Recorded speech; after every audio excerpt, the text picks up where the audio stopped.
Welcome to the Ranger Wrap Up. I am Joe alongside Jezer. It has been a long time, sir. How have you been? Doing good, man. Actually doing really I good. know you and I have not done a show together, and actually, I don't think I've seen you in person since San Diego. Is that right? Is that true? Uh, no, I think we've seen each other. Oh, for that Ninja Turtle thing, Oh, remember? that's right. We did a Ninja Turtle thing together. Well, look, Cosmic Theory just came out. It dropped on Friday, the 29th. Um, I thoroughly enjoyed it. I'm sure that we're going to get into it, but this is not the reason. And honestly, you don't care about they don't care about our opinions anymore.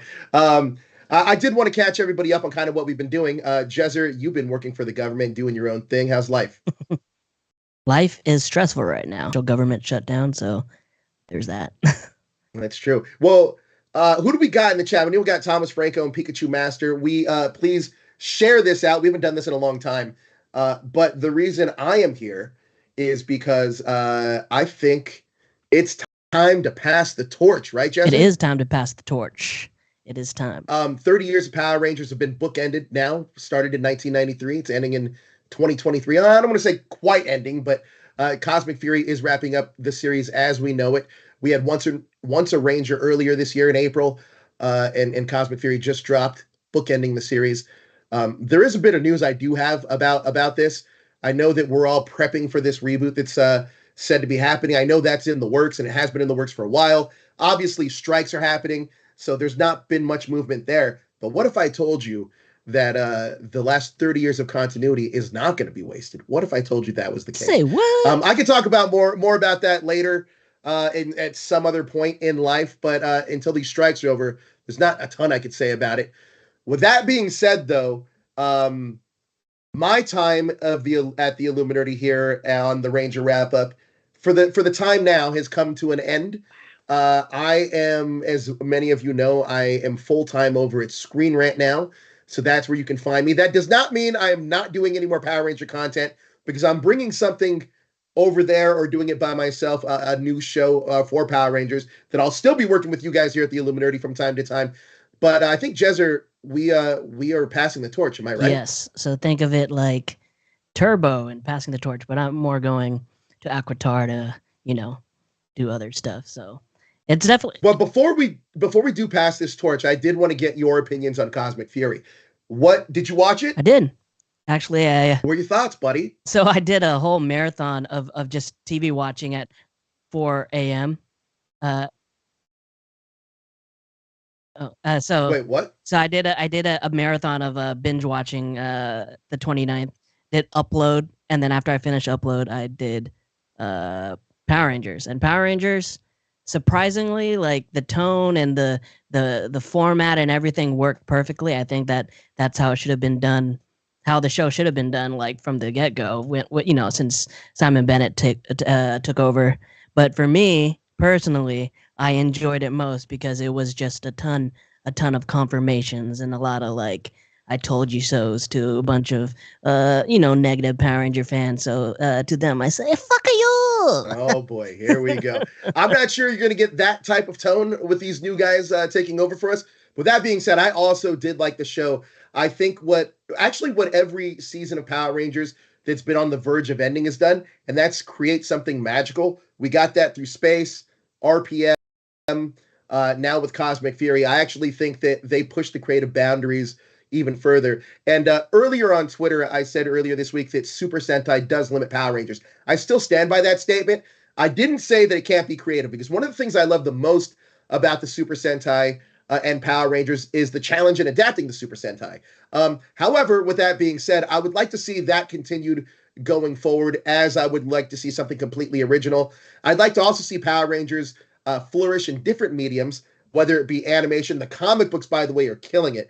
Can't wait for you guys to get a chance to read Ranger Academy. It's phenomenal. I actually would love to see that turn into an anime, kind of like My Hero Academia. But I actually think that there's room for Power Rangers to be for the young adult audience, for the kids, and a cartoon in the comic books. I really want to see this brand flourish. I will say this. I personally don't believe that they're going to ignore the last 30 years of continuity at some point. And the reason I say that is I know this reboot's going to be something completely fresh and new. However, from my experience with past TV shows and just different things I've heard. Through Star Trek, it stopped for like 15 years and then picked back up. Doctor Who did something very similar, and I think Power Rangers is going to do the same thing eventually. I actually think it's going to be sooner than later, but we'll see. Once these strikes are over, maybe I could talk more about it. But I do want to introduce you guys to the people that are taking over for us. You already know some of them. He was a writer at our website, Bryce, and Mr. Larry Newbill, who followed this show for a long time. Has become a hardcore Power Ranger fan, as you guys all know. But I want to welcome them to the Illuminerdi family and to carry on the tradition that we have here at the Illuminerdi that we've carried on through hashtag show up to here. You guys are going to do fantastic, and we are passing the power down to you. So may the power protect you, gentlemen. And for all of you guys watching us that have been sticking with us for the long haul ever since we were at hashtag show, I can't thank you guys enough.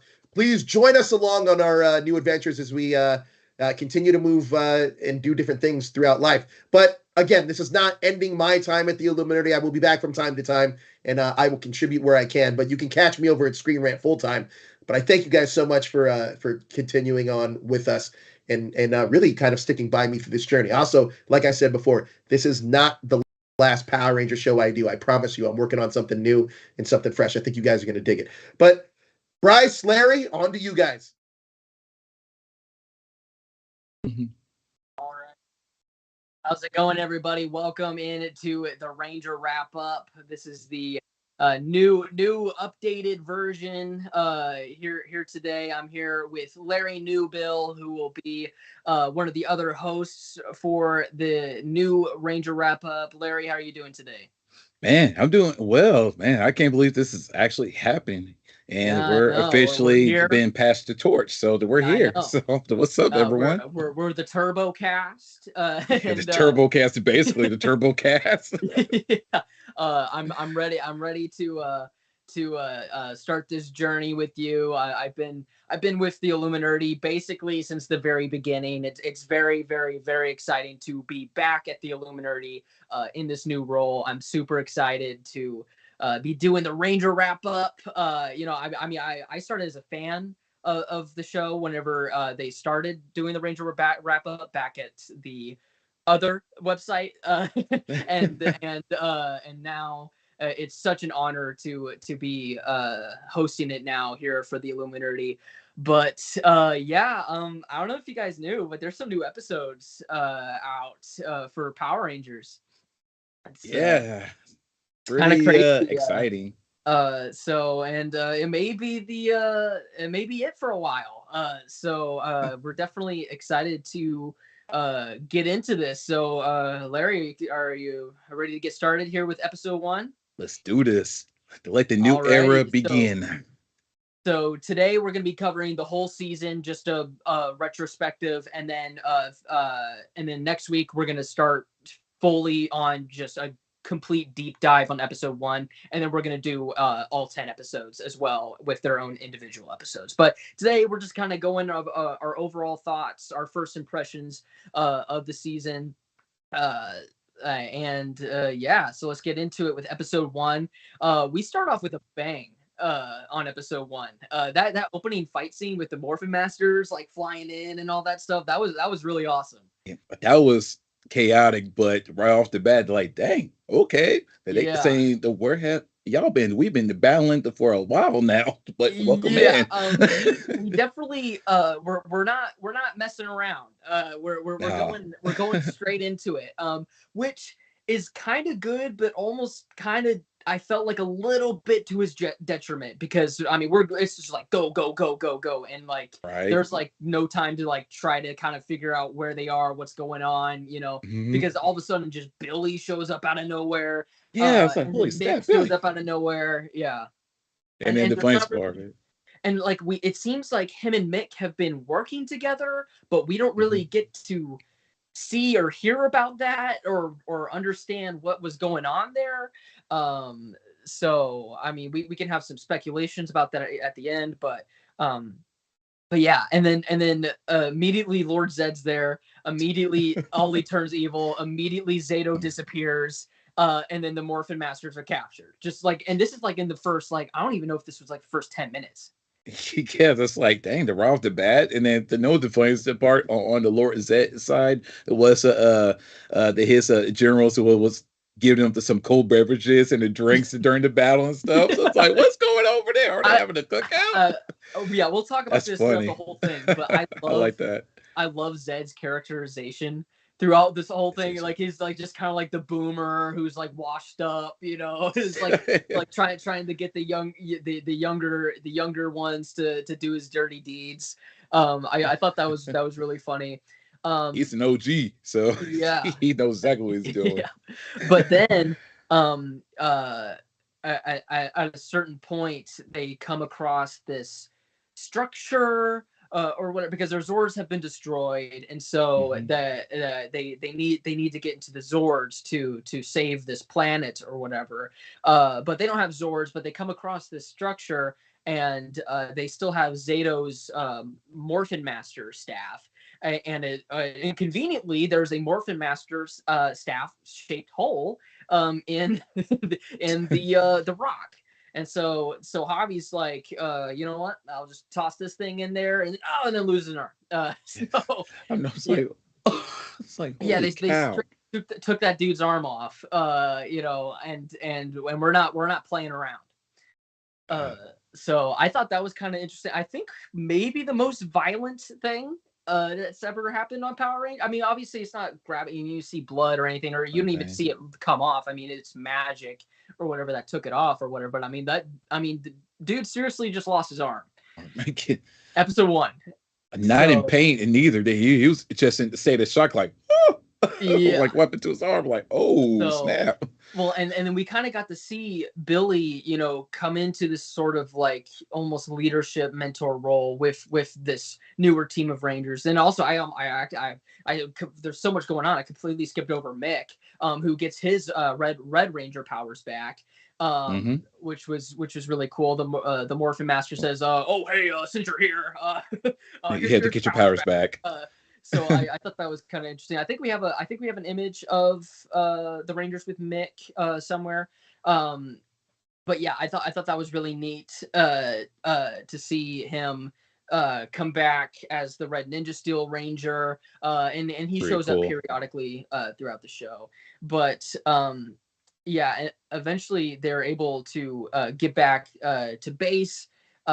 And sort of regroup and figure out what they need to do about Ollie's arm. One really funny thing was that whenever they're saying like, hey, like we're not gonna be able to get your arm back, we're gonna have to do a prosthetic or whatever, and then Izzy was like, but how is he gonna play guitar? Like, that's what you're worried about right now, is him being able to play guitar. I mean, it is an arc that does go throughout the show.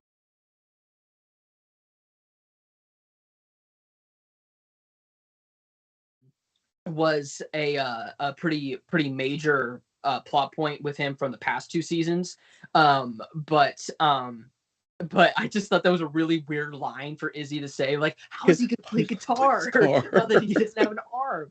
As if that's like the most important thing to have happened there. But yeah, that was pretty much it for the first episode. My overall impressions were too much. They had way too much going on, way too much to do in a 22-minute time span. They were able to kind of fix this later on, but it's still, I mean, it was still just a lot to cram into one episode. And I don't really think this is the writers or production's fault. They had 10 episodes to work with, and this is what they had to do. But it definitely was a very, very rushed feeling episode. I agree with you, because I feel like it was a good opening episode of how everything went down. And yeah, that was the craziest part, that my boy Harvey that lost his arm with all the when he put it into the stone and everything, to open up for the swords, for the new swords came out. But hey, sometimes I got to pay the consequences for it. But yeah, the Izzy is so funny. He said, "What about his guitar? How is he gonna play with the guitar?" Which is pretty funny. I thought that was an interesting way to characterize that.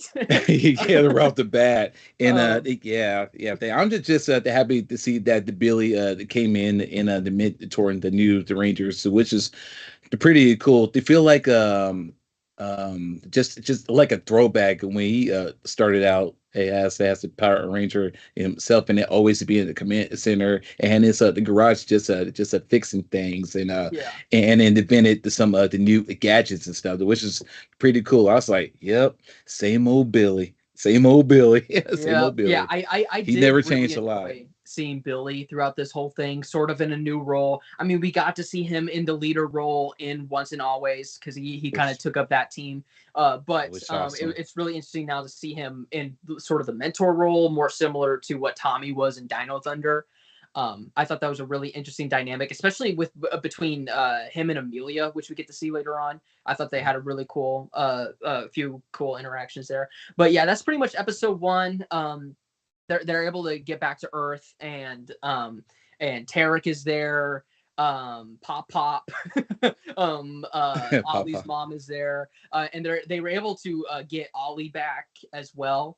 But he's still evil, and they have him trapped in like a room.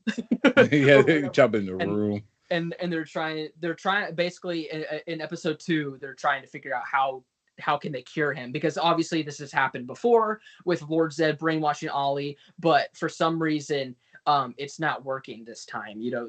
They're not able to fix him the way they were before. And Izzy and Fern are getting ready to go off to college. Fern is already wearing orange. Spoiler alert. Just a little spoiler alert. Yeah, I don't know if you knew this, but a lot of the times they like to wear their colors. So who knows? Maybe who knows what's going to happen. We do get to see Billy's morph with the range. It does look. I think whenever they're going here, whenever they're going like this, I think that was pretty much the same. But whenever it like, you know what I'm talking about? Like whenever he actually morphed and it was like a PNG of MMPR Blue on the screen, basically, it looks super awkward to me. Like you notice that too? Yeah, I actually noticed it. It's like, it's different, but okay. Yeah. Kind of cheesy, but it's so different. I thought that was cool. Interesting. And then eventually Billy and Solon are able to work on Javi's arm and get it, sort of on him, which it looks really cool. It looks really cool. Yeah, it's a really cool. I don't know what to call it, like a prop or a sleeve or whatever, but it's a really neat prosthetic that they have. Turned out they're pretty cool. I like that. Yeah, and we also get to see Amelia kind of step into the leader spot now that Zeto has gone missing. They're trying to find him. They don't know where he's at. But then Lord Zed attacks on Earth, and so they gotta go outside, like right outside the place. And they basically go outside, outside their front door, and Lord Zed's there.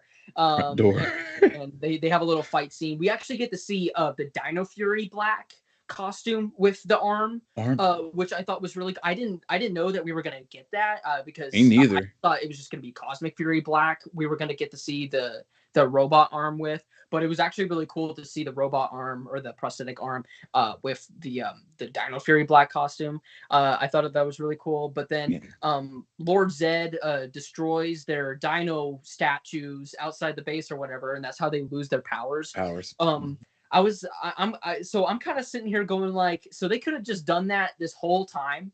Like the villains, like Void Knight last season, could have just blown up their statues and then they would have lost their powers. Like, I don't know. That seems to me to, I don't know. I thought that was a really just kind of easy way for them to lose their power. I don't know how else I would have wanted them to do it though. So, but yeah, I just thought that I was kind of like, okay, so I feel like that they could have done this literally at any time. Or I guess literally whenever Lord Zed was here last time, he could have just destroyed their statues. So I thought that was a little interesting. Ollie is able to get out of the base and rejoins Lord Zed and proves his allegiance by literally trying to kill his girlfriend, Amelia. Like Amelia. he literally throws the sword at her, Or like, and aims for her head. yeah. And I'm sitting here going like, holy, like, you know, like I mean, and like literally it grazes her too. And it's like, I'm just like, okay, like we're not messing around here. Like, you know, like this is insane. And so and then at some point conveniently it's discovered that their base can turn into a spaceship. Uh Yeah, I'm like, what? and they're able to teleport to the nearest uninhabited planet, and that's how they escape, and that's how the episode ends. I thought this was a lot better than episode 1. I think there was just a lot less going on, and so it was easier to kind of follow and to understand. What are your thoughts, Larry? Yeah, the second day episode is pretty good. At least it's not rushed this time, so that we could really get into the episode of what's going on. And yeah, like you said though, it looks pretty cool with the black Dino Fury or arranger with the prosthetic the arm with which is pretty cool. That's like a little like custom made, like that's pretty cool. And yeah, it's like, well, if they want to lose their powers, they destroy the statues like a long time ago. But I guess they never thought of that for a long time. This whole time, and then to realize, the Easies is the brother, the Harvey. They had to go save the Easies' girlfriend, so he took her into the base and everything. To which they totally forgot after they left Earth. They forgot she was there. They totally forgot. Yeah, so like Fern showed up because I don't know, because she needed to go on this adventure with them, and that's why she showed up. But she needs to be saved, and she was taken into the base, and then everybody forgot that she was there, and then they get up into space, and then Fern's like, "Hey, everybody," and then they're like, like, oh, I guess we forgot all about you. Yeah. And so now Fern is on this on this adventure with them, which I think that's really cool. I really liked what they did with Fern this go around. So yeah, that's episode 2. By the way, we have a poll in the chat. Let us know what your thoughts were on Power Rangers Cosmic Fury. Did you love it? Did you hate it? It seems like it's either one of the two online. There's no in between. But yeah, if you loved it, if you hated it, well, just let us know in the poll. We're really interested to see your thoughts. Also, we do have a super chat feature here on the channel.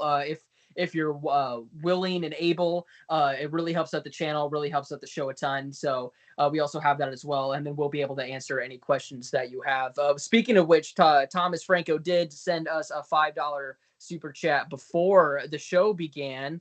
Let's see if I can get that pulled up. Yeah, he said, "Welcome back, you guys. I'm at work and going to celebrate my son's 2nd birthday today. So happy birthday to Thomas Franco's son." The happy birthday. I don't know if he's old enough to be to watch Power Rangers yet, but if he is, I hope he enjoyed it. I hope you enjoyed it, potentially watching it with him. But yeah, with that being said, let's move on into episode 3 now. So now they're fully in space. This is the Cosmic Fury part of it now. And immediately Ollie is having trouble with his guitar, just as his sister was worried about. Right. But we get this really endearing scene between Javi and Billy, where Javi kind of comes over and help, or Billy comes over and helps Javi out, and he's like, "Hey, I'll help you restring the guitar for you. Just let me know whenever it's in tune or whatever." Like he literally came over and like I was just like, "Oh my gosh." Like, Right. now that hit the heartstrings right there. Like you know, Mhm. Billy being like so willing and to help Javi out with something, you know, as seemingly trivial as a guitar. But I mean, this really is, you know, his life, and you know, I mean, this is Mhm. what he loves to do, and Billy recognized that and was willing to help him out with that, even though it's a fairly small issue compared to the other things that they're dealing with right now. So I thought that Right. was a really, really cool scene. Very touching. The very touching, which is awesome. They're like a true mentor, and then they're like a father figure, or like a big brother. You know, they're Yes, like a big brother. yeah, so I really, really love that scene. I love that And vibe. then you know, on the TV screen we get our General Shaw cameo from Power Rangers Beast Morphers. She just kind of shows up out of nowhere. She's kind of there It's just like, because, you know, it's it's the like, oh, what's final she doing? season. Why not? You know, that's that's basically what that cameo felt like. I mean, it's like, hey, Lord Zed has invaded the the Rangers that are remaining on Earth are trying to help, but they're not. They're failing or They're whatever. failing. Yeah. And so at They're a certain outnumbered. point, I don't know if it's revealed during that scene or later on, but Zed is able to make some sort of device that disables all the Zords on Earth, so they can't use their Megazords. Or- So that's why the Power Rangers eventually lose, is because they can't use their Zords.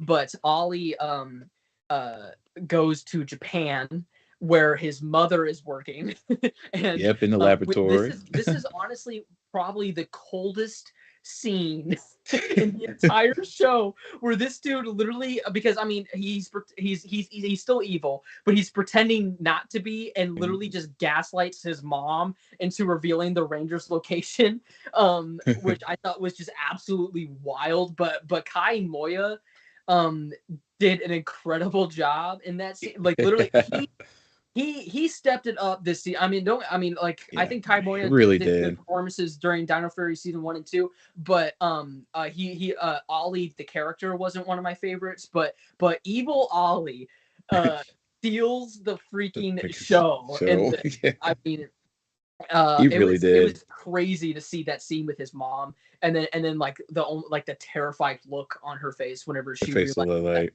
that he was still evil. yeah. I thought that was crazy. Um, we get some really good interactions between Amelia and Ion throughout this, because obviously Ion Hang is on. like, we need to go find Zeto, we need to go find Zeto, and Yeah. then Amelia's like, we need to we need to help Ollie, you know, and then Amelia kind of is like they were able to have a sit down. It's like, we're gonna get them both back, you know, but we got to be in this together, and we got to get it done.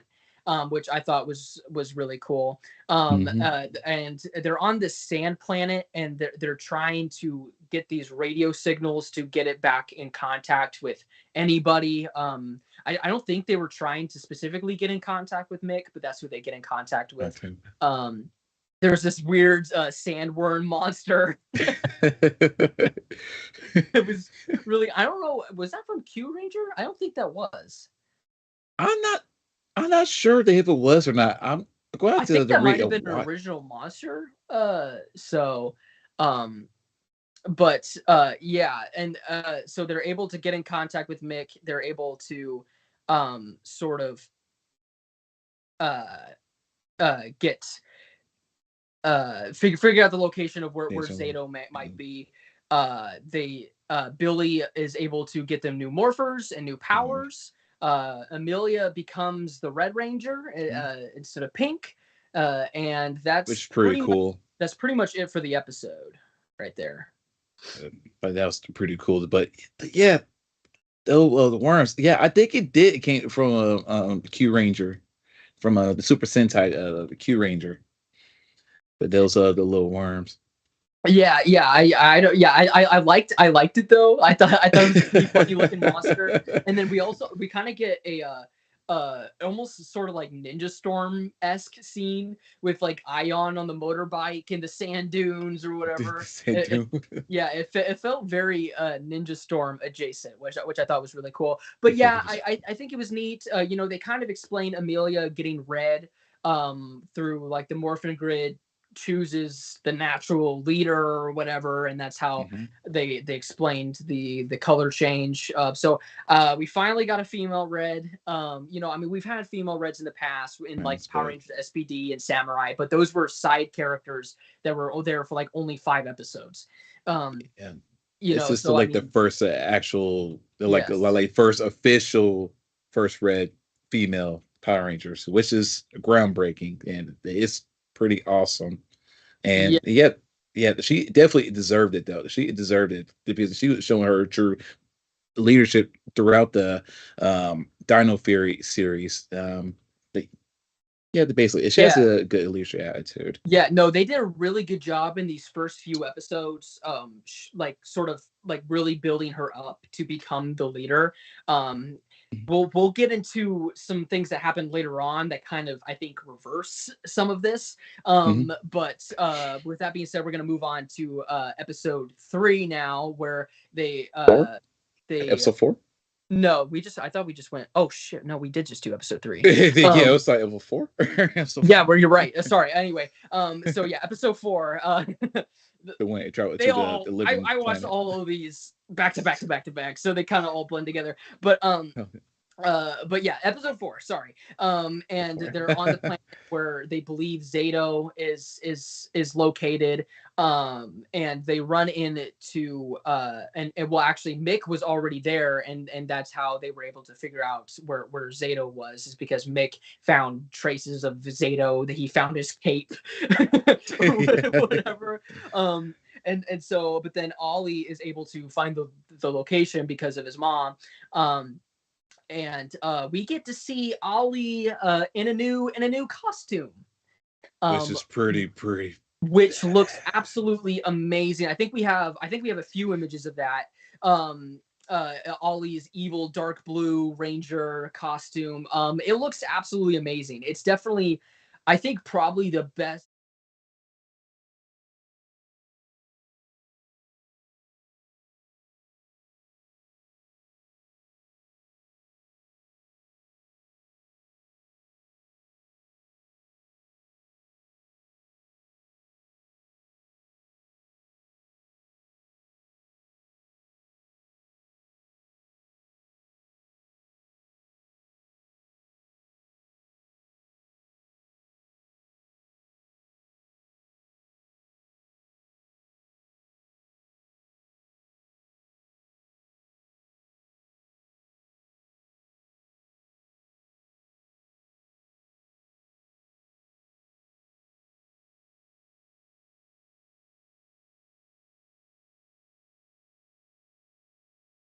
I mean, But someone will make a custom. yeah, and then we also finally we finally get to see the Cosmic Fury Rangers in action. Last episode we saw them morph, and now we get to see them actually in a fight scene. Also, we saw with the Cosmic Glorbs, they flip it up and spin it on their finger. I think that's so cool. With the morphing sequence, how they flip the globe and spin it on their finger. I thought that was just a really cool touch. Pretty Uh, awesome.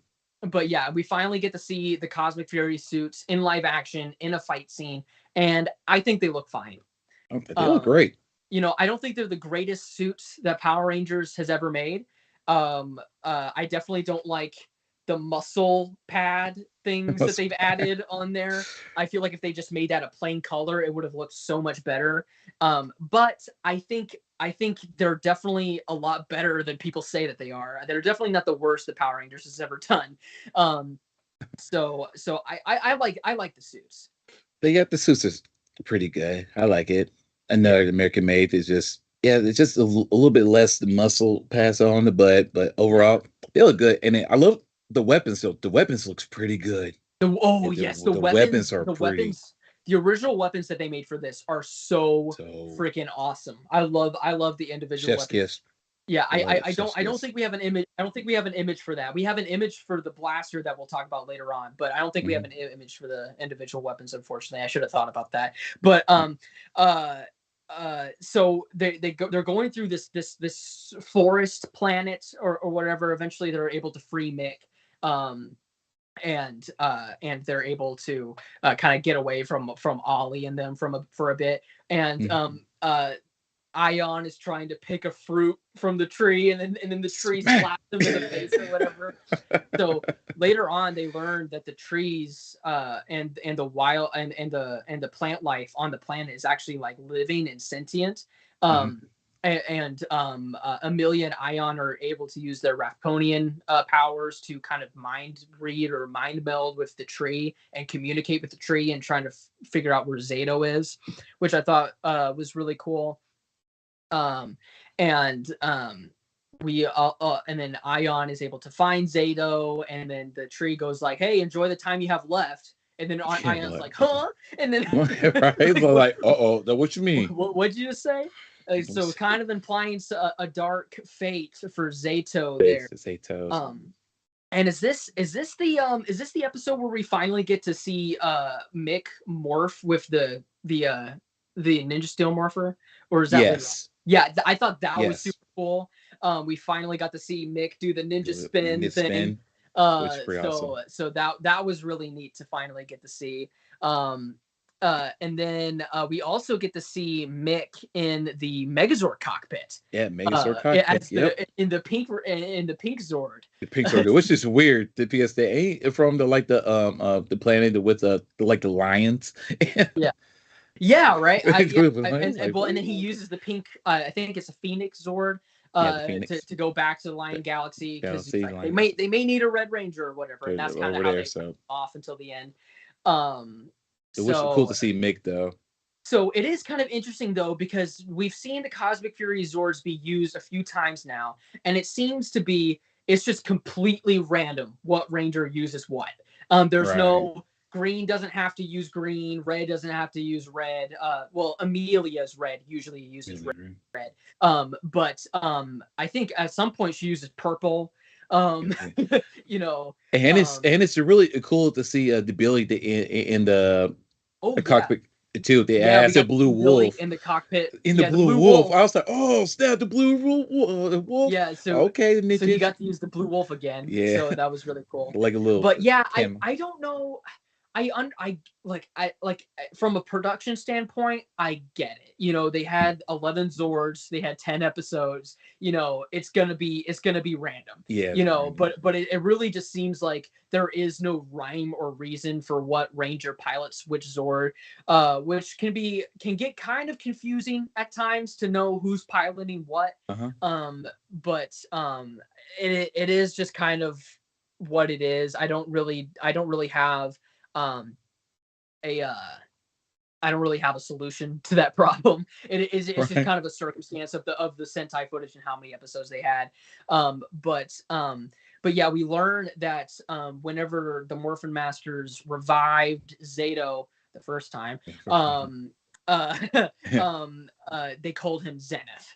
And so that's why whenever he gets his new powers from Billy, he calls himself the Zenith Ranger, which is the champagne color Ranger, which we'll get into a little bit about that discourse later on, especially once we start talking about Zeto being demoted and that whole conversation. But at the end of the episode, we finally make it to Eltar on Power Rangers. It's Zed's final plan to take over Eltar. He doesn't even care about Earth. He just wants to take over Eltar because that's where Zordon is from. And so I thought that was really good to see Eltar. Yeah, Eltar, like, oh, that's a pretty planet. Yeah. So overall, Larry, what were your thoughts on episode 4? There was a lot going on. The episode 4. Yeah, it was a pretty good, but yeah, that Ollie is he has a pretty badass suit. I know. And who else? The Ion to try to grab the fruit from the living tree, and then the tree to just keep on smacking the mess out of him with the tree birds. Like, no, go away. But the funniest part is when the Rangers was trapped in with all the trees. Oh yeah. Trees. It appears the living trees was thinking that they were hurting them, Yeah. but they explained they wasn't hurting them, and that they were just trying to find a Zeto. Yeah. So when they ask politely to help them out, and then snitched on those two guards who was to hold them the hostages. So the tree that just smacked them away, or just destroyed them. Just I loved the whole living tree like slapping everybody thing. I thought that was really funny. Yeah, I was But like, I just thought it was so cool to have Ion and Amelia finally kind of use their powers for once, and to be able to telepathically communicate with the tree. I thought that was a really cool way to incorporate their powers. And because like I mean, we have 3 rangers on the team that are aliens, but we never really get to see them do alien stuff too much. No, never. So this is the first to do it. So yeah, it was nice to finally see them use their powers again, and we do see them use it periodically throughout, a lot more than they did in Dino Fury, which I thought was really nice. Obviously, Amelia, we didn't know she was Rafkonian throughout most of Dino Fury, so that makes sense. But yeah, but we can see them use it a lot more. Right. But yeah. Yeah. So now we're gonna move on to episode 5. This is the Meat Chrome episode. Meat Chrome. The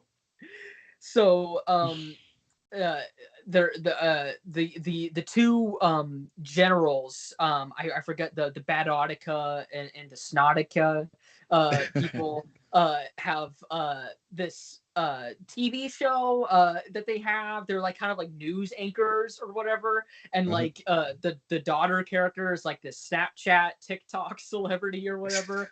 But they're doing this show and they're like, hey, we've uncovered the purple dragon Zord, and we're gonna unleash it and we're gonna use it to destroy the universe or whatever. And so they're like, okay, clearly this is a trap, but also we need to go get that purple. Well, the Rangers are like, okay, clearly this is a trap, but we got to go get this purple dragon Zord. And I don't think they need to come up with a disguise for Zeto to come in and try to get it. So they disguise themselves as a band called Meat Chrome, who have their allegiance to Lord Zed and his evil minions. But but this is the kind of the first time we see Fern really wanting to get involved in the action and stuff like that. She actually does join them for this mission, kind of as a disguise for the Meat Chrome band. And we really, that's a hell of a name. Band name. Yes, I know. But we really get to see Ollie really it's just highlighted even more how great of a villain he is, because we get to see whenever he finds out that the Rangers were or that Meat Chrome was just the Rangers in disguise and they fight again, but then he finds Fern. And then he's like, hey, what are you doing here? And then Izzy's like, oh no. And then he literally goes to blast her. But she was able to get out of the way. But yeah, it was really cool to see Fern finally getting the action. And then Zeto eventually is able to get the purple Ranger Zord out of the hands of the of Scrozzle and the other henchmen or whatever. And that was pretty much it for that episode. There wasn't a whole lot going on there, plot wise, but we did the Meat Chrome stuff. The song that they made was so amazing, and they started singing it in the Megazord fight too, which I thought was so funny. That's pretty funny. And we do kind of get to see Zeto sort of come back in this leader role. So I think we're gonna have the conversation now about sort of Zeto being demoted or whatever you want to call it, Amelia taking his place, and sort of the controversy with that within the fandom. So there has been a lot of controversy about this online, with Zeto being demoted, because a lot of from what I've seen, a lot of Black fans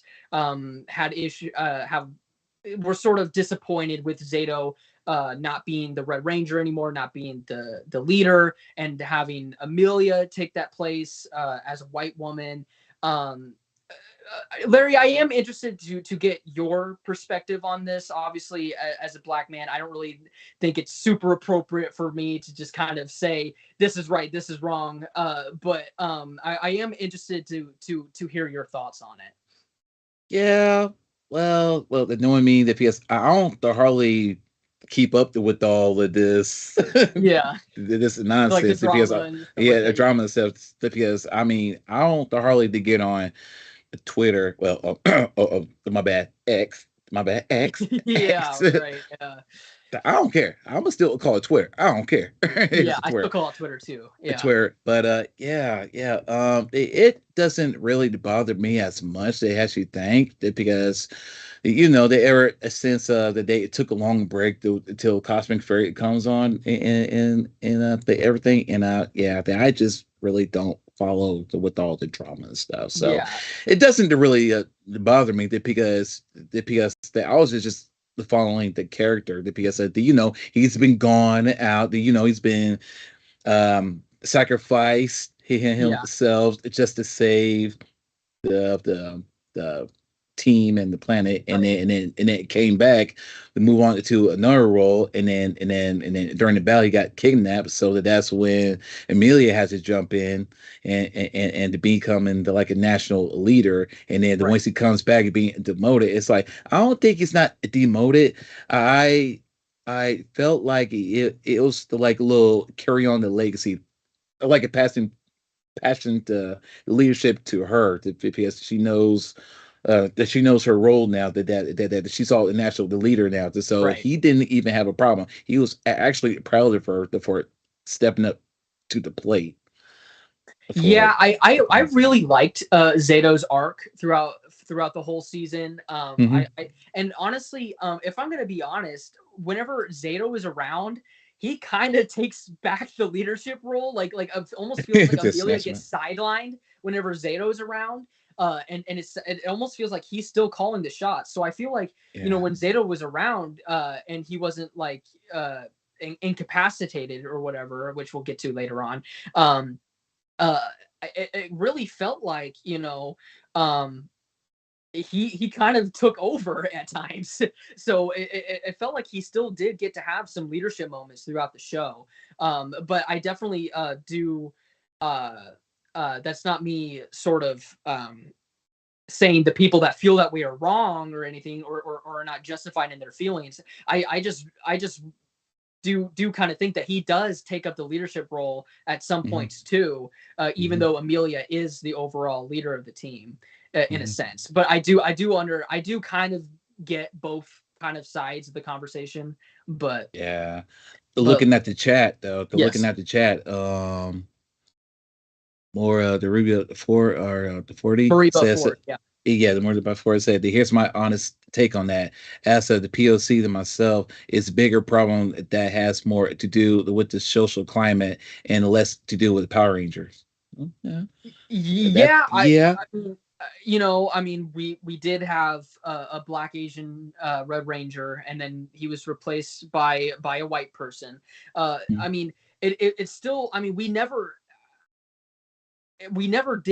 had a white or a woman Red Ranger before in this type of never, capacity. So I still think it never. was nice to see that there. I mean, it does kind of stink that it had to come at the cost of that, of course. Yeah, So I definitely sympathize with people who would who were looking up to Zeto, and thought like, oh, like, this could be me. But I also think it's really cool for young girls to be able to watch the show and go like, oh, I could be a leader too. And we've exactly. never really gotten to have that before. And so I Uh, definitely think everybody's feelings on this are completely valid. yeah. Um, and I wish that there was kind of a way that we could have done this in a way to where we could have maybe still had a female leader, but then also not have people feel like Zato has been completely sidelined. In terms of the story, I don't really feel like that's what happened. But again, I do sympathize with people who feel that way.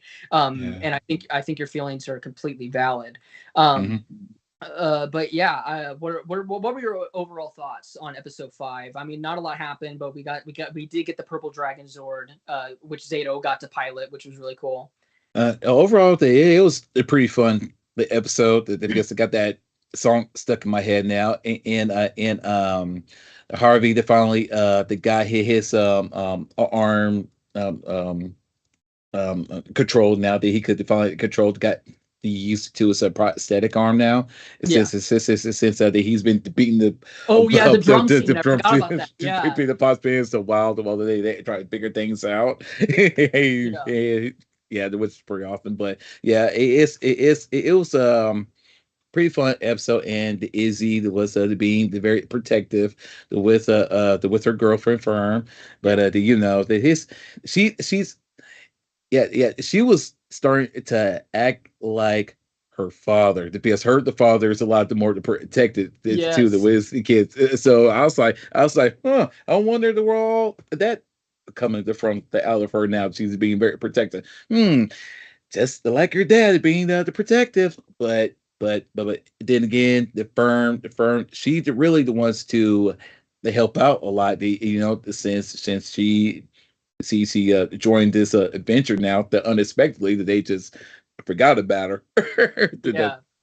I mean, they the one that brought her in on the ship, so she wanted to help a lot. So the interaction so far between Izzy and Fern have been really good. I like that kind of overprotectiveness, but then Fern is like, no, I want to be involved. I want to help out, and so I thought that was really interesting. Looking back over to the chat real quick, Saiyan 4414 says, I feel like Red Amelia came out of nowhere. I really agree with that. I think they did a pretty good job setting her up to become this leadership role whenever Zeto was thrown into the portal. I think she really naturally stepped up to become the leader of the team. I think the only other person who could have really taken up that role was maybe like Ion, but but in Dino Fury season 1 and 2, they constantly shown how he clearly does not have those leadership qualities as a character. No. And so I think if somebody else was going to have to step up to become the leader, I think Amelia is really the only obvious choice to do that. So I agree. I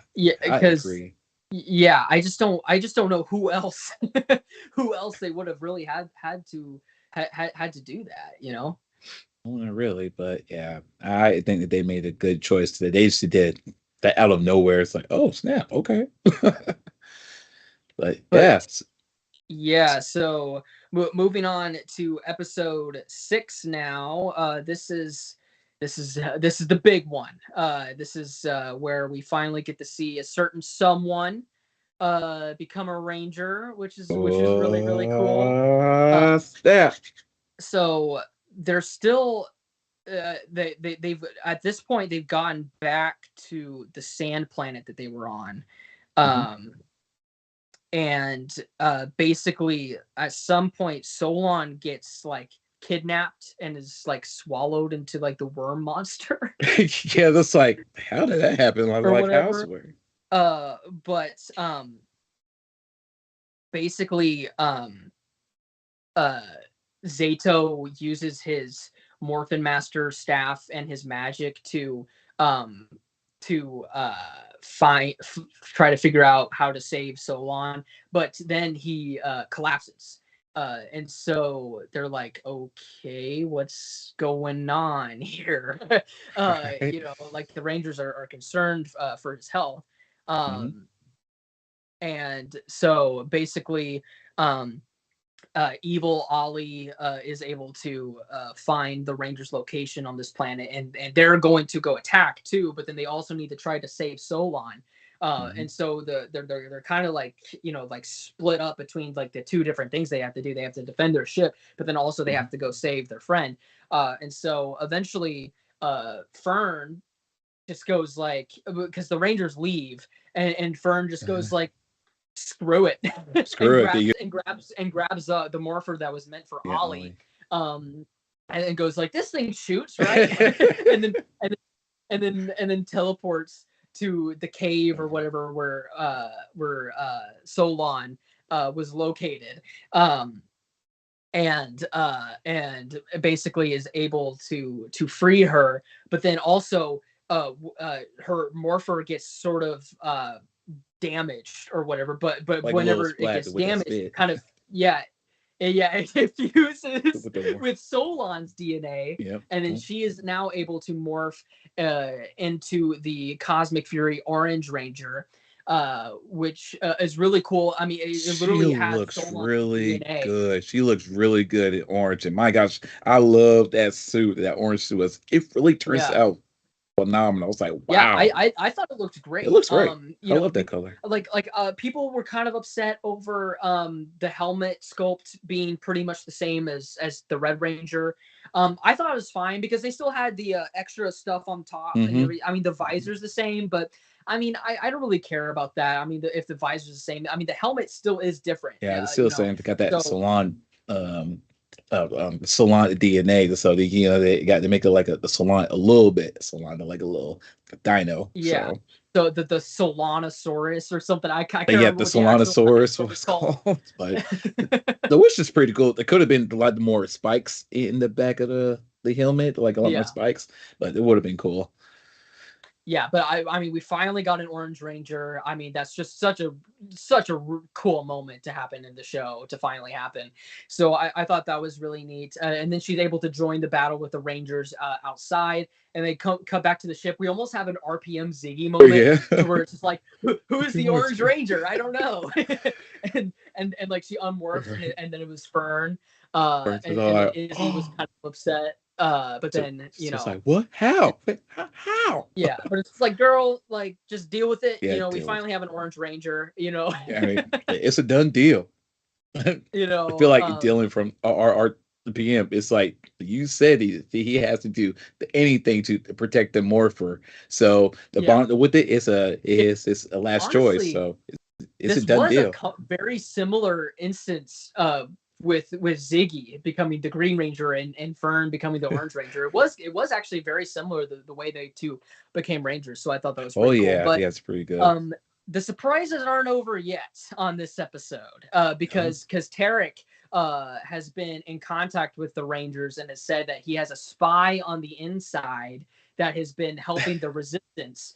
And then all of a sudden, Heckle from Power Rangers Dino Charge appears out of nowhere and is pretending to be in love with one of the villains or whatever. And yeah, it's revealed that Heckle is gonna be our spy. So I thought that was pretty interesting. It was really good to see him though, for real. Yeah. So overall, what were your thoughts on episode 6? It was pretty good, and especially the seeing the Fern to finally become a ranger, and then to finally to wanted to help out, even though she was pretty protective from the Izzy to make her to not do anything, but knowing her that you can't just stay in one place. This like, what? I gotta go do something. I gotta go to save Solania. So she did. She just grasped the ollies as the Morpher, and just went ahead and being reckless, being a little reckless, and came to save her. She risked her life though, and after that, she earned the powers to becoming the orange, female ranger. So. Yeah. She's the first one ever. I thought that was really cool. A really awesome moment to happen in the show. Finally, we have an Orange Ranger. So overall, I thought it was really good. I thought the Heckle tease at the end was really well done. Yeah, overall, I think that was really cool. But yeah, we've also got a new poll in the chat. Yep, we have a new post now. So y'all should check it out, saying how much did you guys like the Cosmic Fairy suits. Y'all go ahead and vote right now on the polls. And so far we got 33% saying that they love the suits, and 67% saying that they like the suits. So far, keep the votes going, because So we would love to hear your guys' opinion. So yeah. Yeah, So I'm interested. I'm interested to see that because a lot of the discourse online has said it seems like they don't really like it too much. Uh, but who knows? Maybe the people in this chat do. all right. Are we able to? Let's see. Are we able to get our Master Morpher video playing here? Yeah. Oh, we've got a review ready to go for the Master Morpher. Just came out not too long Yeah, ago. the perfect The timing, Illuminati Bryce. Perfect timing. yeah, I know. The Illuminati's own Kevin Phoenix did a review of the Master Morpher. I've also got it here that we could take a look at it as well. But yeah, all right, here we go. We got one more second here. We'll get it ready to go. But yeah, honestly, my first impressions. I mean, this thing is really cool. It looks really shiny. The stuff here, this right here is plastic, but the actual coins itself are die cast, which I think is really neat. It has these pins that you insert into the morpher, and then you like twist it, and then that's how you get it in. Makes it a little But bit easy.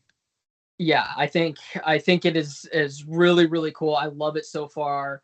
It's really neat. But yeah, let's see. Let's take a look. Are we ready with it? One more second.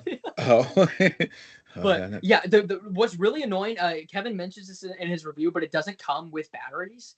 So Yeah, that's rare. yeah, so you have to get your own AAA batteries for this. But I mean, it is really cool. I mean, this is technically Jason David Frank's final performance as Tommy. So it is really nice to have these final voice lines for him again. All right, we're ready for real this time. Here's our review of the Master Morpher. What up, Illuminerds? Today we just want to go over the Master Morpher. Alright, so as we all know, the Master Morpher has all of Tommy Oliver's morphs. Tommy Oliver, played by the late great Jason David Frank. See the beautiful base, all the wonderfully detailed power coins, all the detail into the Morpher itself. Even behind the Morpher, you have like I believe that's the Zordon symbol. I don't know. Tell me if I'm wrong. And of course, you have the morph. So check them all out. Dragon Sword power now! Don't worry, this is a good kind of green.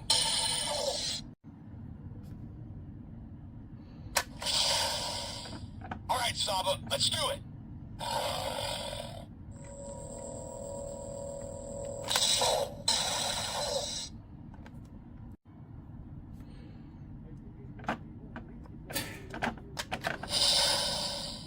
Let's do it, guys!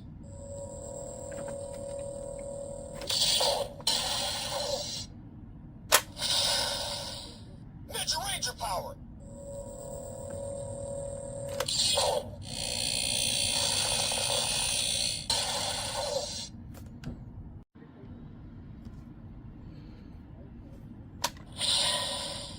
Crystal powered Morpher, Seal 5, activate!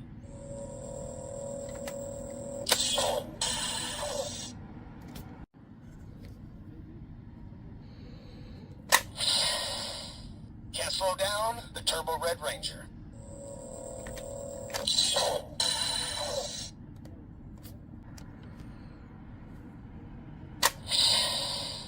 Brachio power, now!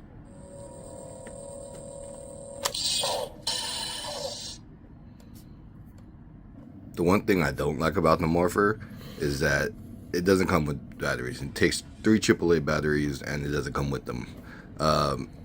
No big deal about, having it unscrew or whatever, but like they could have put the battery right here and just like holder in the base, but they did it, and I don't know, that's just stupidly cheap to me and annoys the hell out of me. Anyway, the last feature I want to go over is that not only there are Morpher sounds, there's also coin sounds. Each coin has an individual sound, so when you take them out and when you put them in, they have their own unique sounds, which is really cool.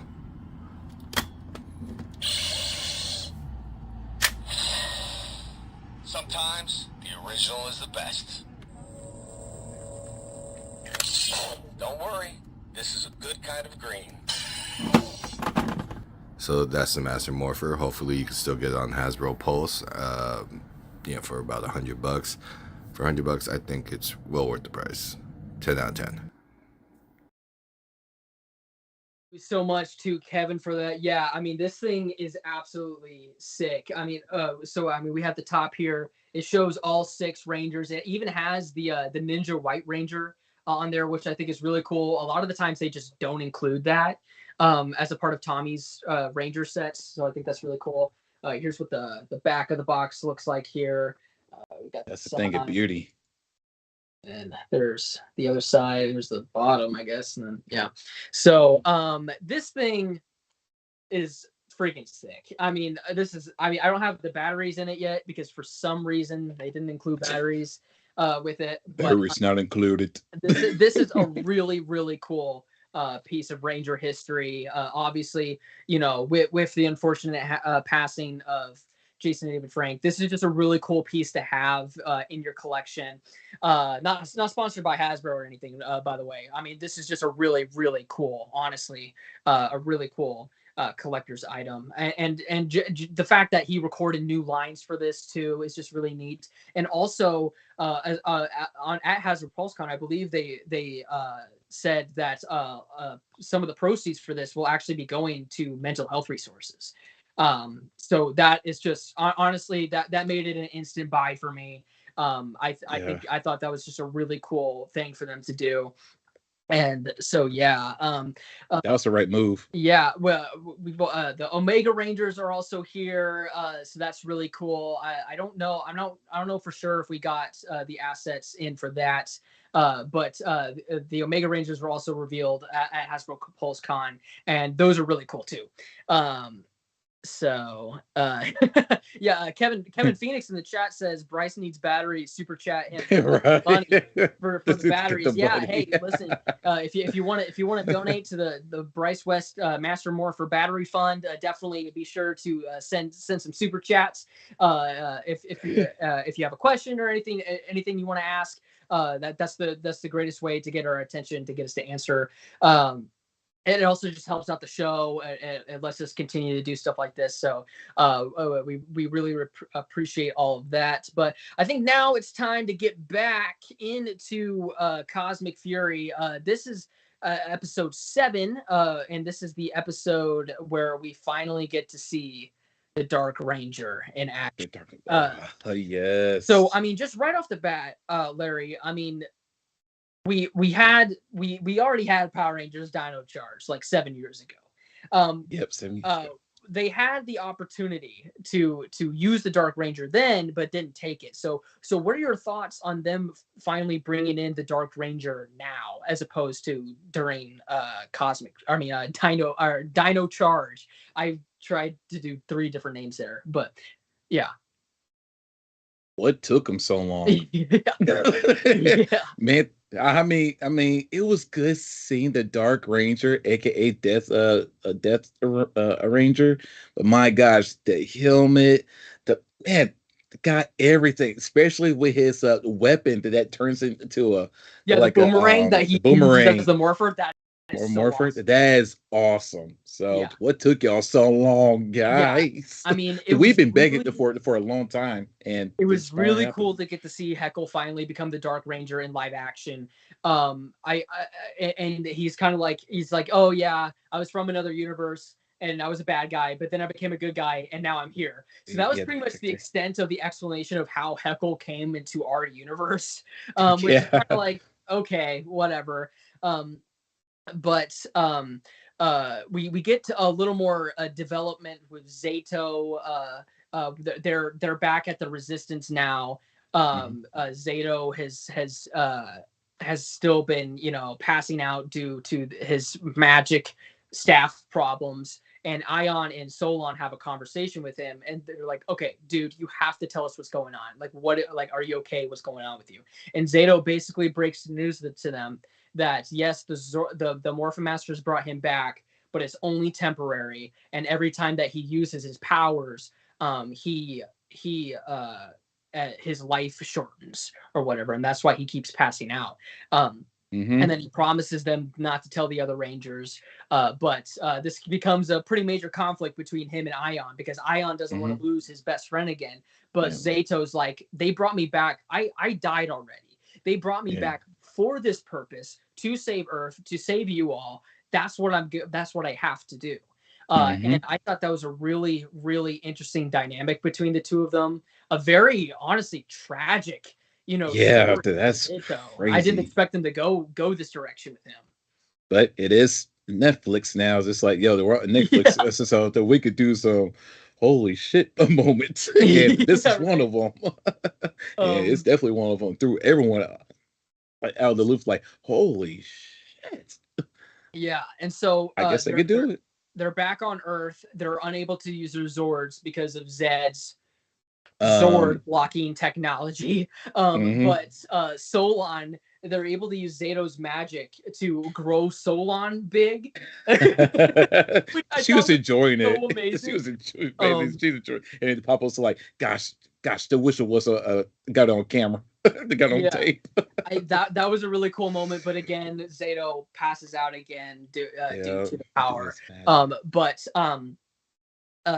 We get to see the Dark Ranger and Billy helping out the Rangers with a really cool morphing sequence with Billy going like it's morphin' time, and then Heckle has the boomerang, and then he pulls down, and then like that was really cool. That's cool.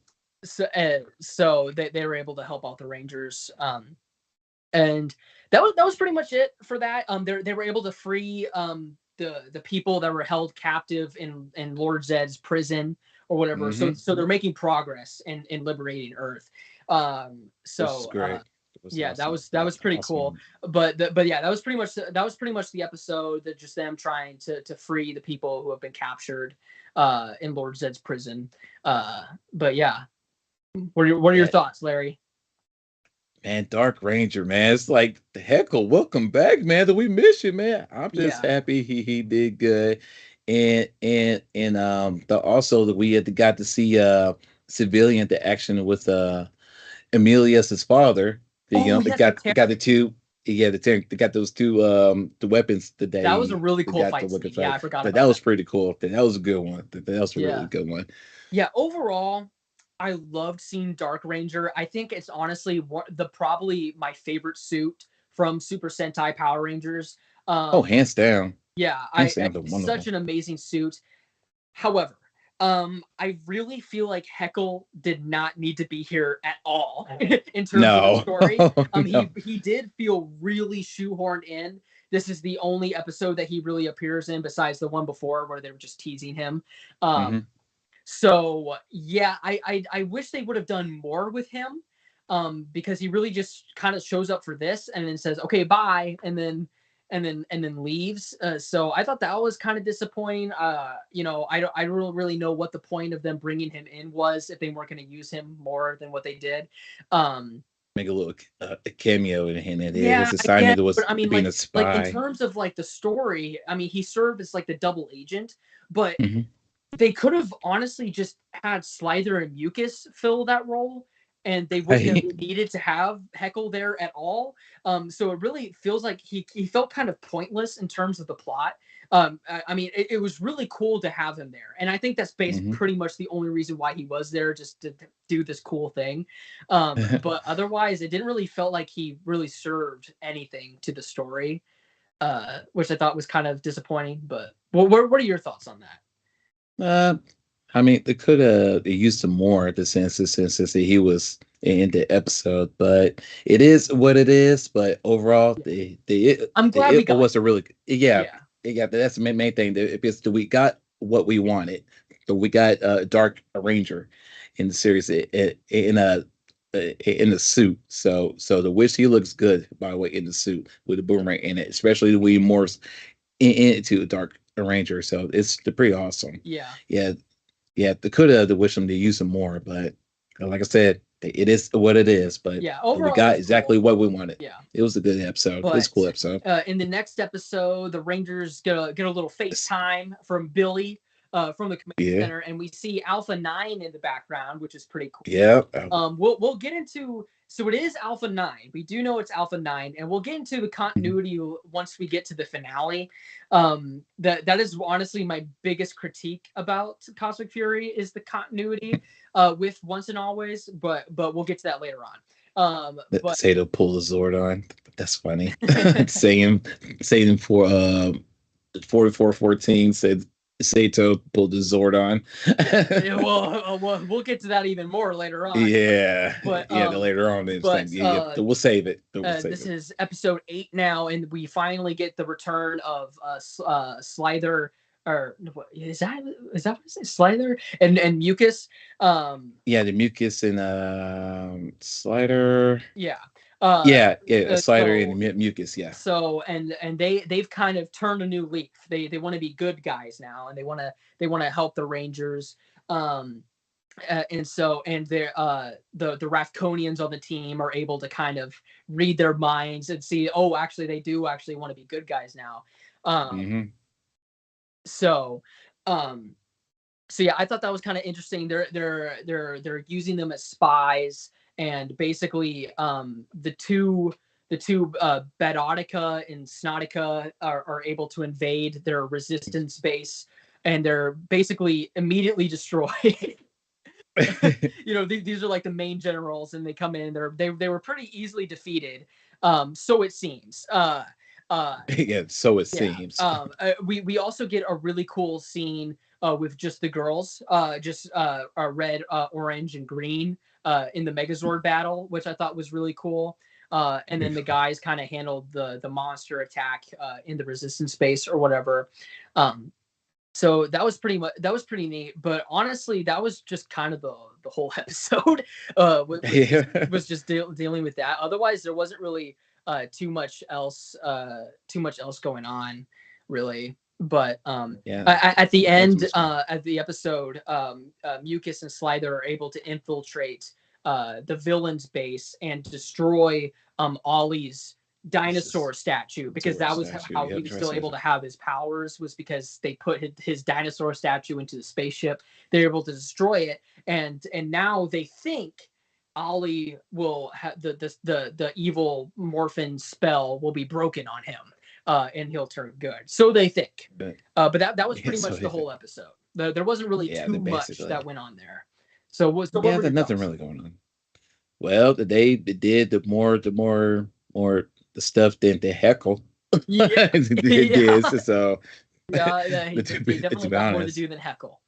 So it was basically their the main assignments. It's just go up to space, the high jacket, and destroys Ollie's Dino Fury statue that was the only one left to use the powers, and basically the what it is. So basically that's it. So yeah, I thought the episode served its purpose well, reintroducing Slither and Mucus into the group, and getting them to infiltrate the base. But yeah, moving on now into episode 9, we get some really cool interaction right off the bat between Billy and Amelia, kind of him giving her a pep talk, and then we also finally get the SPD interlude that we've been desperately waiting for, since that future season takes place 2 years from now. 2 years. So they really needed to explain that how and why aliens were walking amongst humans in 2 years. So Billy finally is able to explain it. He basically says our forces, aliens are having to come take refuge on Earth, and our forces are having to take them into New Tech City, and there it is. Aliens just live amongst the humans now, because of these Lord Zed attacks. They had to take refuge here, and that's how Power Rangers SPD is able to take place. So, very simple explanation, but I think it works. I really did. I think it's able to tie things together good enough to where SPD is able to be canon. So, but yeah, they're basically able to get on to one of Lord Zed's ships, and because Slither and Mucus have been taken captive, but Ollie reveals to them that he has turned good now because he tries to shoot Lord Zed, and to prove that he has turned back to good. And so the Rangers go back on the ship to save him. And he's immediately so much less cool now that he's good again. And he doesn't have that really cool costume.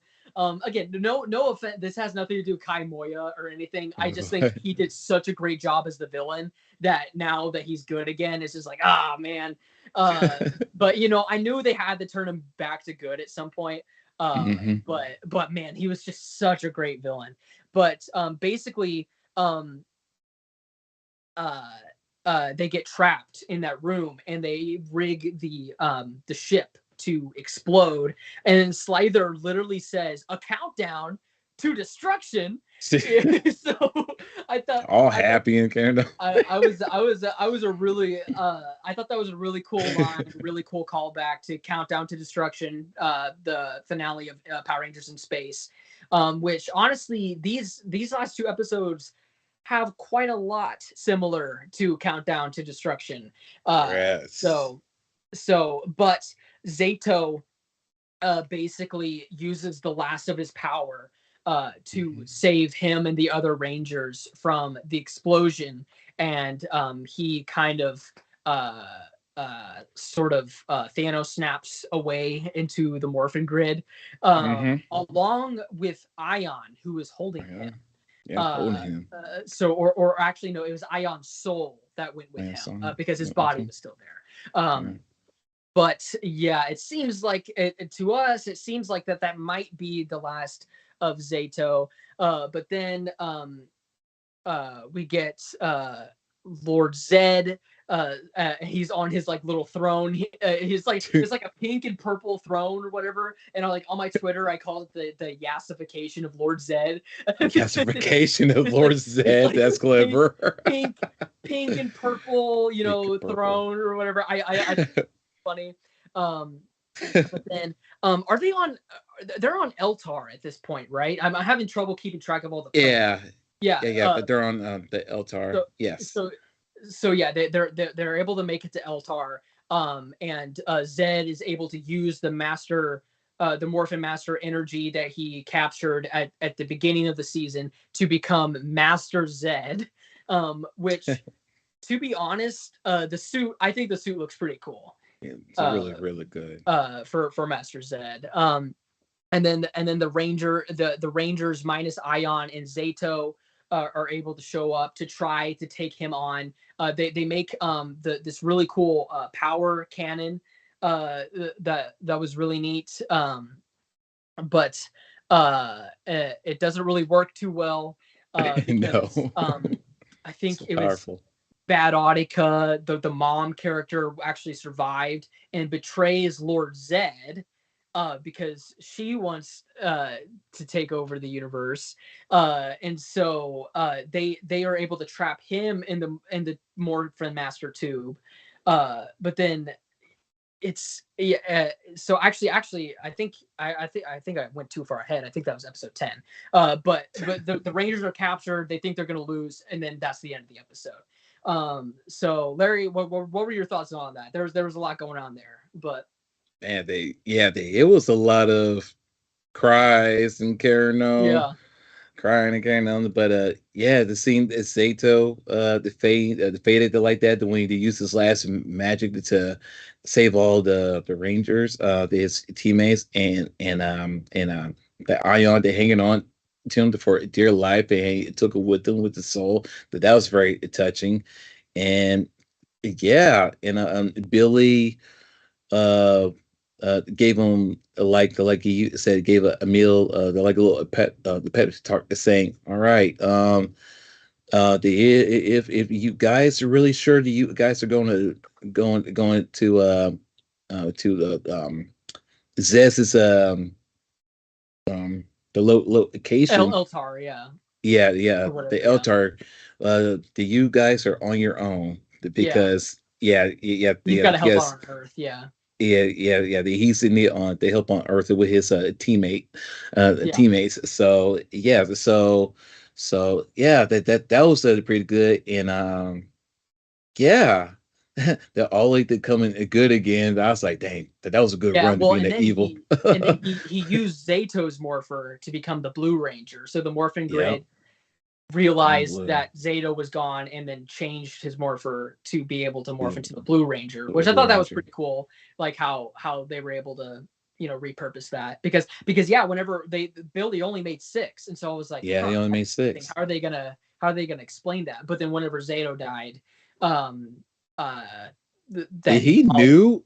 Like, did he knew from the beginning what was what was going to happen to Zeto this whole time? That's what I mean. Yeah, Billy. Did he knew? No, he couldn't have. No, there's no way. But he only There's made no way. 6 because they had 6, and then he made one for 6. Zeto and he made one for Ollie. Oh, But Ollie took Fern took Ollie's Morpher.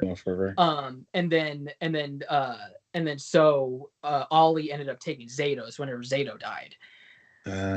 So yeah, that's kind of how that worked out. But so yeah, we've got one episode left, and then after we're done doing our recap and our thoughts on episode 10, we will be taking questions from the chat. It doesn't have to be specifically related to this, but definitely try to keep it related to Power Rangers. But we will be taking fan questions to close out the show later on today. So if you want to be submitting those now while we're reviewing going over episode 10, that those questions in epic. But starting off with episode 10, we the end. We open up in heaven. Open heaven. I think it's supposed to be the inside of the Morphin Grid. Maybe it's kind of inconspicuous of what exactly was going on there. But basically, he meets with who he thinks is Zeto, but it's revealed that it's not Zeto. And so it's kind of like, okay, who is he talking to?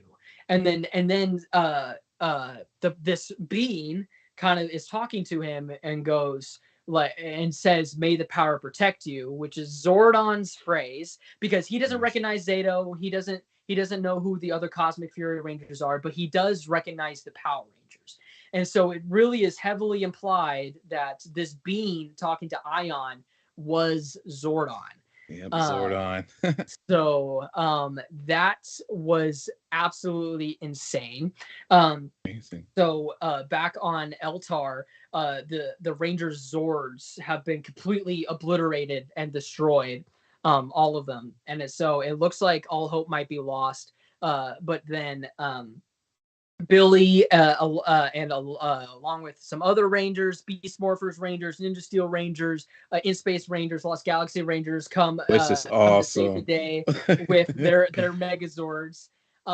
So that was really cool. Ion is able to regroup with the Rangers and sort of talk about what he saw.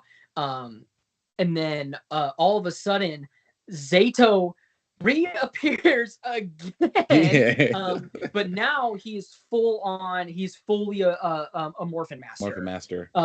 So that was pretty neat, and he was able to take them into the tube with Zed and convince Zed to relinquish the Morphin Masters from his powers, so they could save Earth, because Zeto was like kind of bargaining with him. It's like, hey, Earth will be, or the universe will be completely destroyed if you do this, and you will have nothing to rule. Right. So, like they have some sense to them. Yeah. So they were able to convince him to do that. But then actually, so I'm realizing now they aren't on Eltar, because they were on the planet that the zombie Rangers were before, the Nightmare planet. They're actually on that planet because Zeto tricked Lord Zed, and now he's living his worst nightmare, which is having to be the husband to Rita for the rest of eternity. But that was the funniest part ever. It's like, dang. Yeah. Like the fact that being Zed's greatest nightmare was absolutely hilarious to me. We did get a Rita cameo, which was pretty cool. That was awesome. uh, but yeah, I thought that was awesome. Poor Lord Zed. But now it fulfilled the bad for him now. After he has to go back to reality. But now that Zeto is a Morphin Master, they meet back in their ship or their base, and they basically, it's like, all right, this is it for realsies this time. Like, I promise, like, I'm a Morphin Master now. I have greater duties. This is goodbye. And so it's really cool that he was able to get that goodbye with them. It was very emotional. I thought that was really well done. And then we kind of end off the series with a musical number, May the Power Protect You, with Ollie, and he's now fully learned how to use the guitar with his new arm. And then Billy's like, May the Power Protect You. That's really cool that he used Zordon's line or whatever. And then Ion's like, I got that from my dream or whatever. And then Billy's like, huh? And then and then he's like, Zordon's back. And then Billy looks almost like terrified. Tired of being shocked. Like, yeah. Oh. And then that's pretty much the end of the show. The final line, we get one last coolio from Zeto. Coolio. The final line in the show is coolio. You know, I saw some people on Twitter had some issues with that. I thought it was kind of funny. But I can understand why some people would not want the final line of Power Rangers to be coolio. Coolio. But yeah, I thought overall this was a pretty good send off for the show. I mean, we got the destruction of Bad Audica and the other generals again. So because of her plan to take over from Zed and take over the universe. So, and then we got the 5 Megazord battle, which I thought was really cool. So because we did get that grand thing, but honestly, you know, with the whole Morphin Master sequence with like him and Zed, and the other Rangers, it did feel kind of anticlimactic. There wasn't a huge battle between Master Zed and the Rangers, which I thought was kind of disappointing. So yeah, what were your thoughts on that? Yeah, I feel like, I agree with you on the final battle between the Morphin Master, Zed, and the Rangers. It feels like they were being rushed. It just try to get this last thing over with. But yeah, coolio. That's funny. Cool. But Coolio, it was baby. coolio. But it was really good to see the cameos of the other Megasaurus, like Ghostbusters and and the In Space, Lost Galaxy, the Megazord, the Wild Billy that was in the cockpit with with Min. with with the men, the which is pretty cool. That just in suit. The wish was the rest of them that would have been cool, but and who else I'm missing? And the Ninja Steel, Steels, which makes sense because Mick was there, and so Mix was there, so so it definitely makes sense. And the overall it was pretty good. Zed, they had to deal with Arita all over again for the rest of his life, since there's no way he's not going to get out to this planet dimension to where they put him at. Right. Took him at. So, and the concert was good, and Billy's wasn't shocked, and then questioned himself. What, Zordon is still alive? Is he still out there? It's like total shock. It's like, well, I guess that you probably go ahead and start search them. Well, search them, but and so now we're gonna have this conversation, because because the continuity on this makes zero freaking sense. So this is honestly my biggest critique with the season. So Simon Bennett did a Twitter Spaces thing with a bunch of fans, and he also posted on Twitter confirming that the Yellow Ranger that appeared in the cockpit with Billy was Min, and that Cosmic Fury does take place after Once and Always. And whenever we see him with Mick, that was him already searching for Zordon.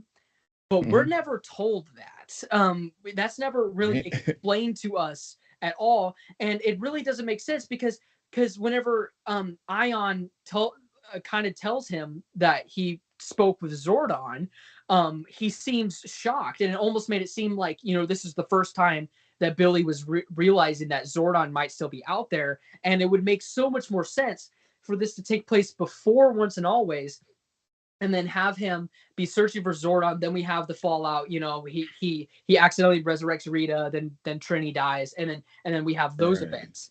Like doesn't that make so much more sense that Cosmic Fury takes place before?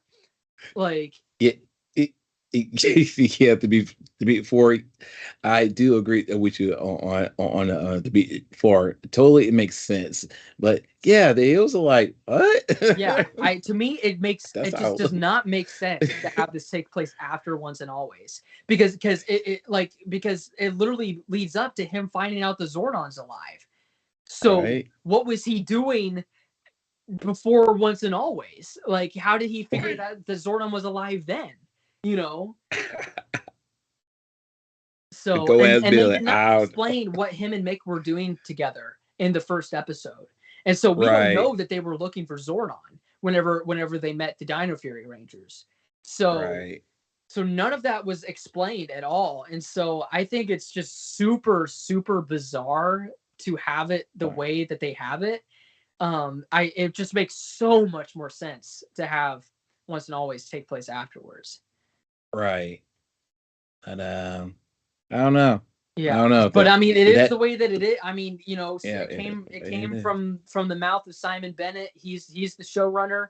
So Cosmic Fury takes place after Once and Always. I don't know how that makes any sense, but he said it, so that's the way that it is. He made the show. Yeah, they made show but yeah, but also it's like this is the end. You know, I mean, we're not going to have Power Rangers for a while, and we've once again led it up to Billy's going to be looking for Zordon again. But are we ever going to get to see that? Like, you know, that's another thing. I mean, we left it on a pretty big cliffhanger there. And so, and as of right now, it doesn't seem like we're going to have Power Rangers, at least for the next few years, especially with like the writer strike and everything that's been going on. It's been delaying things. And so we don't even know when this reboot is coming out. But then the reboot implies that we're not going to be continuing this story. Now Joe has something cooking up. Apparently, he has some information that makes him believe that we're still going to have stuff in this universe. Don't ask me questions about that. He didn't tell me. He didn't tell none of us about that. So I don't know what's going on there. I hope that is the case, because I mean I would really like to have this resolved someday.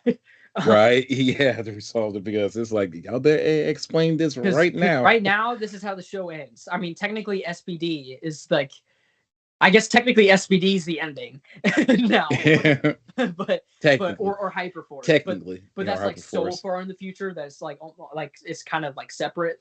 But yeah, so I think it would have made so much more sense for them to have this take place before Once and Always. That's not how it happened.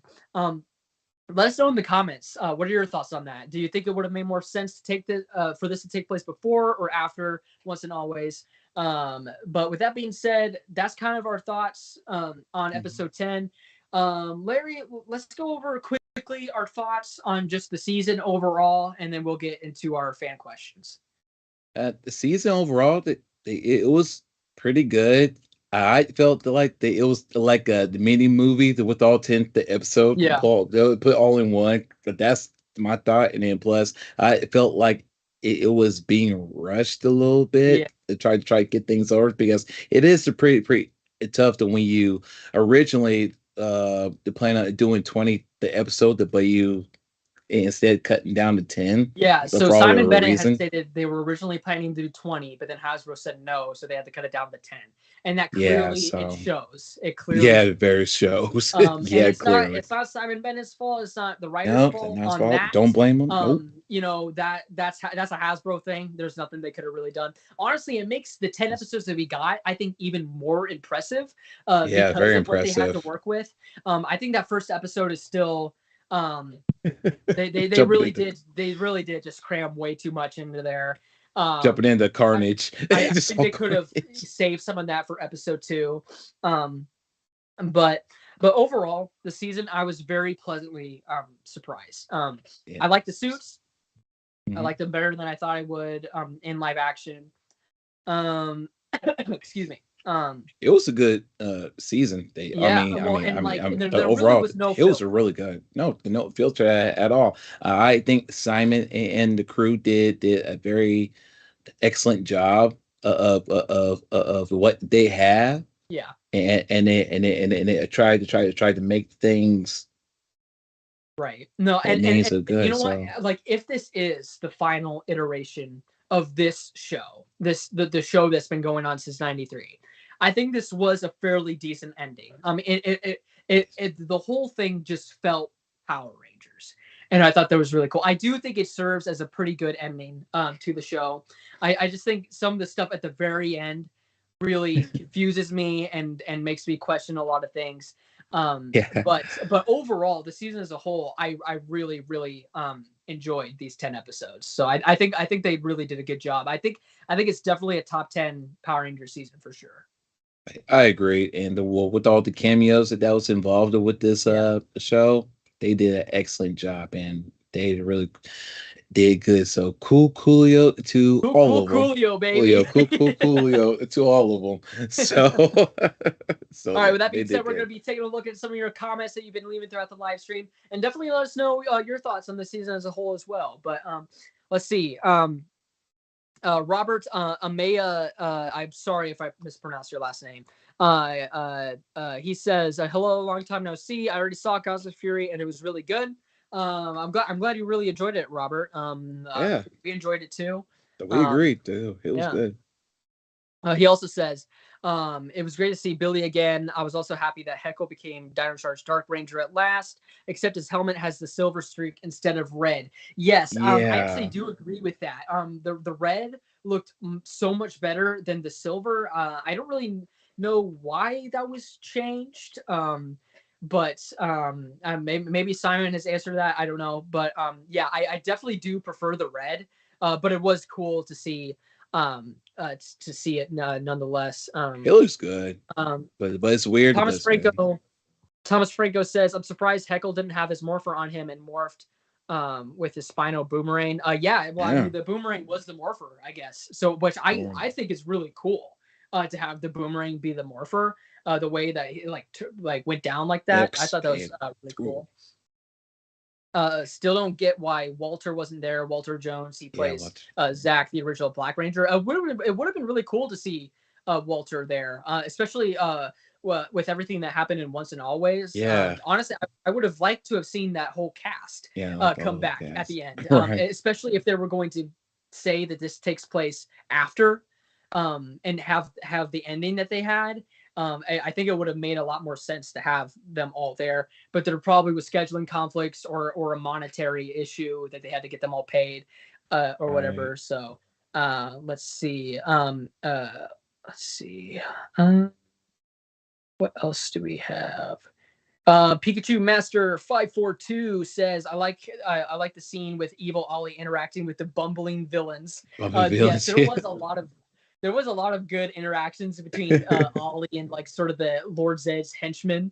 There was definitely a lot of funny moments there. A lot of dance scenes and stuff with dance, but they just want to dance, but they don't want to battle. They were useless. Demikey Nerd Gaming says, "Hey guys, long time no see. I'm on episode 7 of Cosmic Fury. Sorry if we spoiled anything for you. We were covering the whole season." The Mikey. Yeah, the Mikey. It's been a minute, man. Don't feel well. 542 also says, I always thought Zeto was promoted to a legendary 6 Ranger and Amelia became the leader when Zeto was gone. That's really what it felt like. I mean, because honestly, whenever Zeto was there, he really was taking the charge, and then Amelia was just kind of taking the reins whenever he wasn't around. So that's Right. that. And in terms of the show, I don't feel comfortable commenting on the social political aspect of that, especially as a white man. I'm not going to speak on behalf of some of minorities who feel like they're being misrepresented. But in terms of the show, I do agree that whenever he was around, it did feel like he was kind of taking the charge back. Let's see here. What else do we got? Common Rider 64 says, "How do you feel about Sentai adaptations no longer being a thing after Cosmic Fury?" I think it worked out pretty well here. The only thing I don't really like about the suits is like the muscle definition that they put onto it. But otherwise than that, I thought the suits looked really well. I thought the fights looked really well. They looked really well in Once and Always too, because that was all American footage. So good. I think it kind of showed that Power Rangers doesn't really need the Super Sentai footage. Don't get me wrong, I still think the Super Sentai footage is cool, and I definitely think people who still like Super Sentai footage are warranted. But I think Once and Always and Cosmic Fury kind of proved that Power Rangers doesn't really need the Super Sentai footage anymore. Yeah. So it turned out they're really good too, especially the up in battles, especially the Once and Always. Still from that beginning of the battle, with the camera movements going into the battle, the overall battle, the way it was pretty cool. I was like, okay. I like that. So yeah, they did it pretty well. Saiyan 4414 says the Z ending reminds me of Karama and the Sinning Tree from Yu Yu Hakusho. I've never seen Yu Yu Hakusho, but I'm glad that you're able to make that connection there. Common Rider 64 says, should we say R.I.P. to the Sentai adaptations? Oh yeah. I don't think Power Rangers is gonna ever use Super Sentai again personally.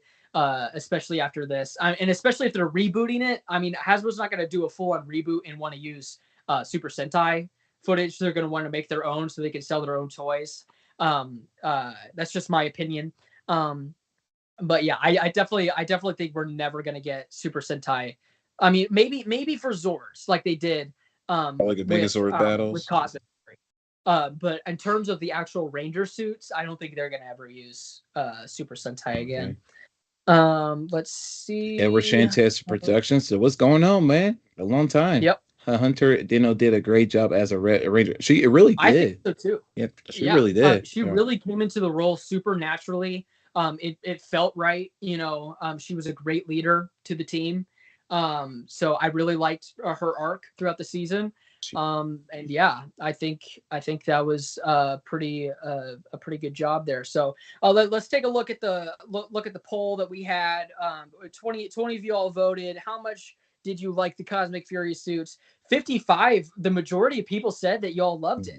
Nice. 20% said they liked it. 20% said they were okay, and only 5% of y'all said you hated them. So it seems like the potentially the people that hate them is just the vocal minority. It seems like at least the people in our chat seem to really love the Cosmic Fury suits. So that's really cool. Especially with the weapons. I love their weapons. Oh god, yeah, the weapons were amazing. Yeah, especially the I love the Harvey at the end. Yeah, especially the Harveys is the axe to turn into the guitar, so it's like which is awesome. Yeah. That reminds me of Ninja Steel. That was really, really cool. But with that being said, you all, I think we're gonna wrap things up here on the Ranger wrap up. Larry, is there anything else you'd like to add before we go? Man, it was an honor. Totally the honor to join this the Ranger wrap up for the first time. So this is my main debut, so which is awesome. Yeah, it's an honor to be here too. Joe and Jezer are great friends of mine. It's an absolute honor to be passed the torch and to be able to continue their legacy here on the Ranger wrap up. Next Yes. week, we're going to be starting our episode breakdowns. So we're going to be going full on deep dive into everything episode 1. Because with this, we kind of went through it pretty quickly. But we're going to be covering all 10 episodes in depth. Super breakdown, especially episode 1 really needs it because it has so much going on. It was so much a ruckus in that first episode yeah. right off the bat. Like, well, where are you guys Yeah. been? What's up, y'all? So I'm excited to give you all that. But yes, thank you all once again so much for watching, and we will see you next week with more of the Ranger Wrap Up. Maybe.